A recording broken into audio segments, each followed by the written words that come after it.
Dear students, today I am going to explain the fourth poem, that is A Thing of Beauty, written by John Keats.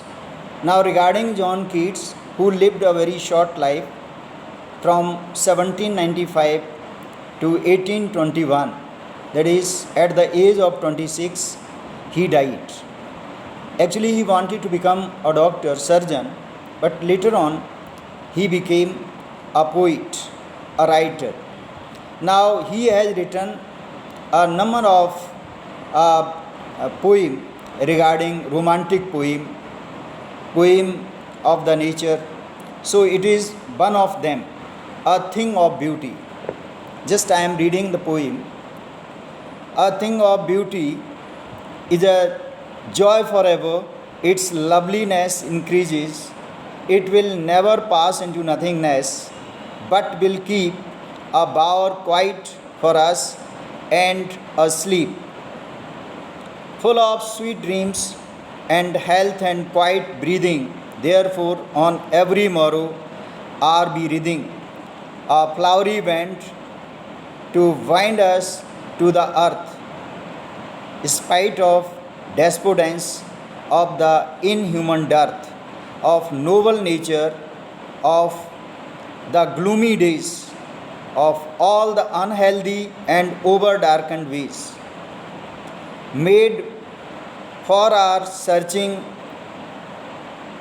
Yes, in spite of all, some shape of beauty moves away the pall from our dark spirits, such the sun, the moon, trees old and young, sprouting a shady womb. Now you see what the poet wants to tell us in the first four lines. A thing of beauty, joy forever. Actually, beautiful objects, beautiful things, they are giving us multiplied enjoyment, multiplied joy. Its loveliness means its beauty, its loveliness increases. Now, beautiful things, they are always going to multiply. They are always increases. They always increase. It will never pass into nothingness. They never pass means they never turn into nothingness. Nothingness means a thing of no value, useless, but will keep a bower quiet for us and sleep.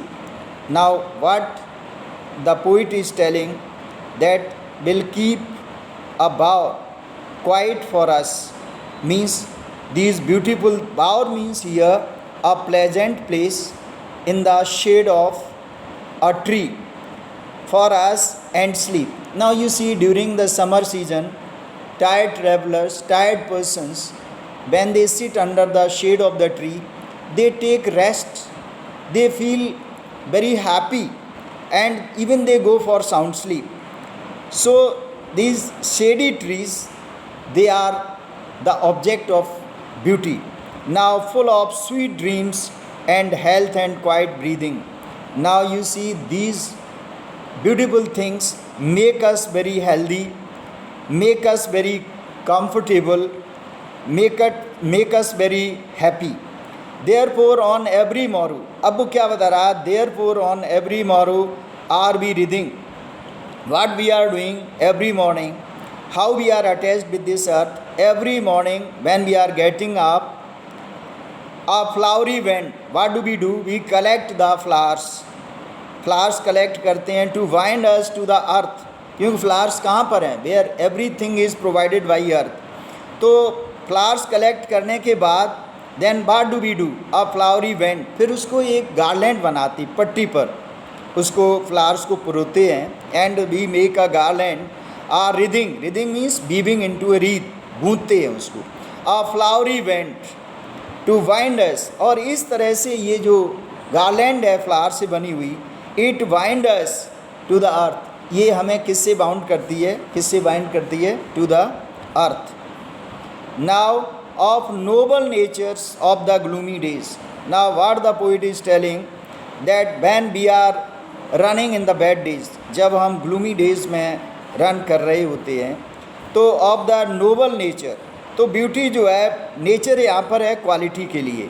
When beauty has the quality to change our gloomy days into happy days, of all the unhealthy over darkened ways, हमारी ज़िंदगी में बहुत सारे darkened ways, evil ways हैं. We are doing many wrong things, unhealthy things.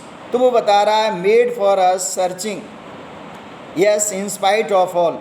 तो वो बता रहा है कि in spite of all the unhappy days, in spite of all the darkness, in spite of all the bad days, इन सब के बाद भी सम शेप ऑफ ब्यूटी, एक ब्यूटी जो है, some shape of beauty moves away the pall. तो जो ब्यूटी है, what does it do, it moves away the pall. Means this beauty you see removes all the Paul कहते darkness, sad days in our life, उन सबको ख़त्म कर देती है. Beautiful objects from our dark spirits such as the sun moon. अब वो बता रहा है कि जो हमारे सैड डेज हैं, dark spirits, sad inner soul जो है, such as the sun the moon, ये ब्यूटीफुल ऑब्जेक्ट्स हैं. Trees old and young trees, sprouting shady boon, means they are, boon कहते blessing, sprouting means producing, developing, they are just bringing blessing for us. So in all these lines you must have understood that how beautiful objects make our life very happy. And now I'll explain the next stanza.